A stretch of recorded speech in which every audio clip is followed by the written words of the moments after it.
Care for a baby's teeth and gums starts even when the baby is born. Brushing and looking after your baby's teeth during pregnancy is important for both the mother and the baby. Making good choices when you are pregnant about what you eat and drink and caring for your health has a positive effect on your baby's physical development, and that includes helping your baby's teeth to develop and grow properly. It is important to clean the gums following a feed by wiping the gums with a damp, clean piece of gauze wrapped around your fingers. As teeth start to appear, use a small baby toothbrush with no toothpaste under 2 years of age. Now, Mary, I'm going to just go over what we've done before about just showing you how to brush. And this is something that you can bring to your house and show the kids at home, and even show the other women if they're, how to actually brush. A lot of children have a version of brushing, but they need to see it done. So I'm going to show you. Now you need just your ordinary family toothpaste. And as I said, no toothpaste under 2. If you have a little timer, it takes 2 to 3 minutes to brush your children's teeth, and when they're brushing you need to. So you can have your battery brush, but your ordinary brush is just as good. So you have your tiny amount of toothpaste, the size of a pea. And when you're brushing, you hold your toothbrush at an angle. So you're not brushing like this. You're holding your toothbrush at an angle, and you're brushing your gums up onto your teeth. So you brush in little circles, and you brush 2 teeth at a time. It's about the width of your toothbrush. So you brush 2 teeth at a time, and in your head you count to 10. So you go 1, 2, 3, 4, 5, 6, 7, 8, 9, 10. And that means you're giving equal amount of time to each of the teeth. So you go along to the next teeth and you do the same. And you brush all the way along to the centre. You turn your toothbrush around and you brush all the teeth, brushing in circles. Then you brush the insides of the teeth exactly the same, using the same method on both sides. And then you really brush the biting part of the teeth, the tops of the teeth. When you finish down here, you do exactly the same on all of the upper teeth, brushing in circles, making sure when I'm saying circles, the reason I'm saying the circles is that you're brushing the gum up onto the tooth. You're making sure you're getting rid of the food from the gum and between the teeth, brushing outside and inside. And when you want to brush the inside of the front teeth, use your toothbrush like a pen and brush down, and the same with the lower front teeth. Now it takes about 3 minutes to brush the teeth properly.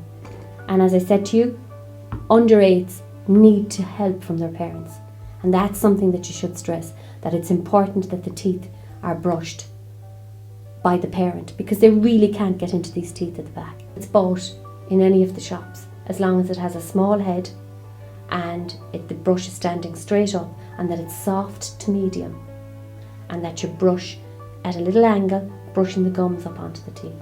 That's all you need. It's what age, Margaret, should my child be attending the dentist, just for routine checkups? Okay. Generally speaking, there shouldn't be any problem up to about the age of 8. And at 6, between 6, when they start school, they'll start losing their lower front teeth. So around about 5 to 6, they start losing the lower front teeth. But at the same time, they're growing 4 permanent teeth at the back. So these 4 permanent teeth at the back start to come through. So these are they're the first time that permanent teeth come into the mouth. And the jaw is growing forward. So sometimes that's missed by parents because they haven't lost any teeth back here. They're developing, they're growing. Usually if they're growing up, like even going to school, they might have a spurt of growth in the summer before they go to school. So that will correspond with the teeth coming in at the back. And that happens around about the age of 6, at the same time as so people concentrate on these lower front ones, and they tend not to look back. And what you want to do, have a look at your children's teeth, lift the lip, see what's going on. Just lift up the lip and have a look up here as well as the teeth, and just be looking in to see if there's anything that you see that's irregular that you want to have checked. These are just, when I go to preschools, I would show these to the smaller children. And the reason that I would show these are things that they will see when they go to the dentist. And sometimes when a dentist or a nurse has a mask on, I'll just pop off my glasses. When a dentist or a nurse, they don't understand why you're wearing the mask or why you're wearing the gloves. And what I would show them is that because we have our fingers in your mouth, we don't want to be passing on our germs. So all of these things, following our look at the child, we take them and we pop them in the bin. They're all just for one patient. So all of these things are all in the bin after the patient, and then all new for the next patient and the child coming in. So it's important that children understand and that they're not scared of different things, and that's why I would show them all of these things at the dentist, or when I go to the preschools, so that I go in, I dress in my uniform, I show them what to expect, and I tell them a little story using all of these props. So that's something that stays with them, because when they come to the dentist, they say, I know why you're wearing the mask, I know why you're wearing the gloves.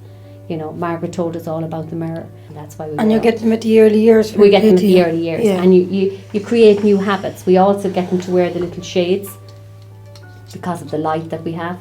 So they wear the little glasses, so that it's really cool, you know, and it should be a good experience, their first visit to the dentist.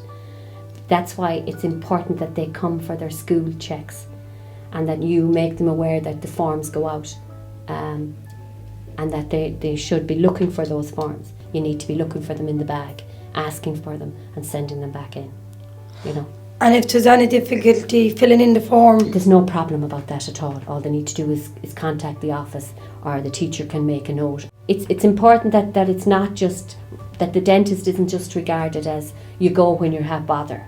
You go and you make sure that you make sure that you have checked out everything, and everything is recorded, and that no matter where you go then in the country, because we have a computer system, and it means that whatever treatment that's required will be put up there on their system. So that's important that you remember that children need to be seen in those class checks, you know, for the development, and to see what's happening in their mouth, if their teeth are coming in, if they need to be monitored for any other reason. So it's important to get that message out. brilliant, thanks very much. Okay.